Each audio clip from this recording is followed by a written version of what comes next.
Presque inconnue il y a encore 40 ans, l'huile de palme a envahi notre vie quotidienne. On en trouve dans un grand nombre de produits alimentaires industriels, dans la margarine, le chocolat à tartiner ou dans les chips. Mais elle sert également à la production de cosmétiques, de détergents et de peintures, et elle peut aussi être utilisée comme biocarburant pour les moteurs diesel. C'est son prix défiant jusqu'ici toute concurrence qui a fait exploser la demande, en particulier dans les pays émergents comme la Chine ou l'Inde. En 2030, elle devrait avoir doublé par rapport à l'année 2000. À l'origine, le palmier à huile provient d'Afrique de l'Ouest. C'est l'une des espèces oléagineuses les plus productives. 100 kg de fruits donnent environ 22 kg d'huile.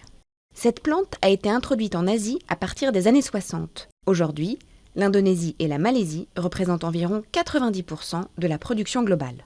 Mais ces plantations ont été aussi gagnées sur la forêt tropicale. Les forêts d'Indonésie disparaissent ainsi à toute allure pour céder la place aux palmiers à huile. 40% sont déjà détruites. Ces 50 dernières années, environ 74 millions d'hectares de forêt ont disparu. Mais ce ne sont pas uniquement les dégâts environnementaux qui attisent les critiques.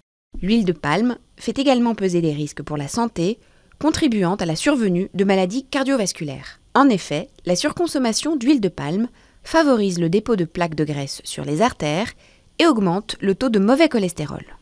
Face aux critiques, plusieurs groupes agroalimentaires ont déjà promis de limiter ou d'arrêter l'usage de l'huile de palme dans leurs produits.